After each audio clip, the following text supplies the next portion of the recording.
ปีที่แล้วการลงทุนจากญี่ปุ่นคิดเป็นสัดส่วน 28.6% ด้วยมูลค่าประมาณ 23,300 ล้านบาทในขณะที่อันดับ 2 คือสหรัฐและ 3 คือสิงคโปร์เอกอัครราชทูตญี่ปุ่นประจำประเทศไทยบอกกับไทย PBS ว่าบริษัทใหญ่ๆยังสนใจที่จะลงทุนในไทยอยู่โดยเฉพาะในอุตสาหกรรมรถยนต์แต่ไทยน่าจะต้องผ่อนคลายเรื่องกฎหมายหลายเรื่องเพื่อส่งเสริมความน่าดึงดูดในการลงทุนและเพิ่มความสามารถในการแข่งขันเมื่อเทียบกับเพื่อนบ้านโดยเฉพาะเวียดนามแต่อีกด้านหนึ่งสัญญาณที่ดีคือนักลงทุนรุ่นใหม่ๆของญี่ปุ่นโดยเฉพาะสตาร์ทอัพสนใจประเทศไทยมากขึ้น From now on, we still Thailand is a very attractive country for us. For example, young businessmen such as startup, they are coming. Not only Toyota, not only Mitsubishi, but very small, but very the potential young companies are coming to invest in Thailand. The key word from now on is co-creation. We should be equal partner between Thailand and Japan. Sound quite uplifting, not only big corporation from Japan which is interested in Thailand, but also including startup and young business people. Can you tell me what are the area that young business people in Japan interested in Thailand? Big company, traditional big company are enjoying the manufacturing here. However, young startups are focusing on the more the advanced, latest the business area, such as the digital, or such as agriculture with IT tech, IoT technology, for example. With the manufacturing, especially car manufacturing, as we know that Japanese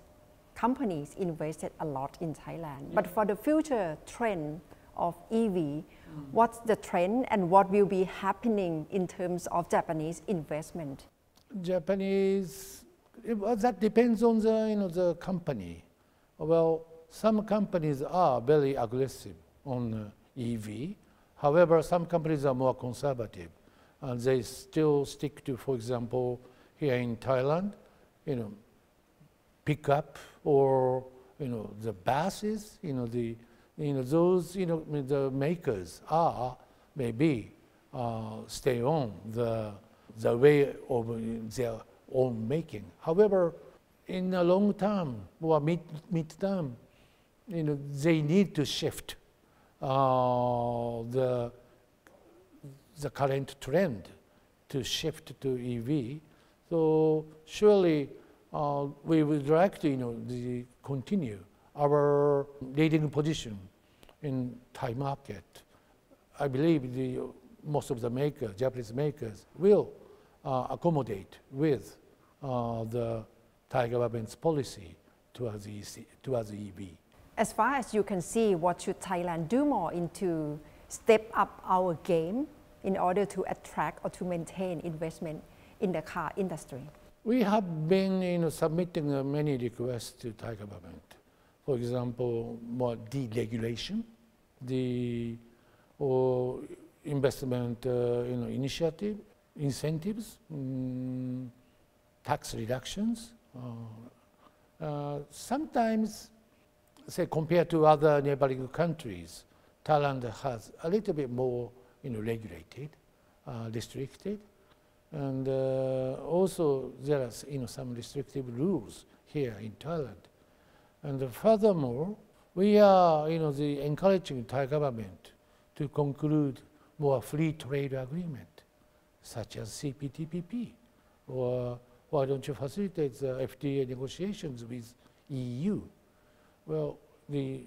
look at Vietnam; they are more liberated countries. So in order to compete with the neighboring countries, Thailand is liberate their own market more. คุณผู้ชมดูคลิปจบแล้วอย่าลืมกด subscribe และกดกระดิ่งแจ้งเตือนเพื่อที่จะได้ไม่พลาดทุกข่าวสารและคลิปวิดีโอที่น่าสนใจมากมายครับ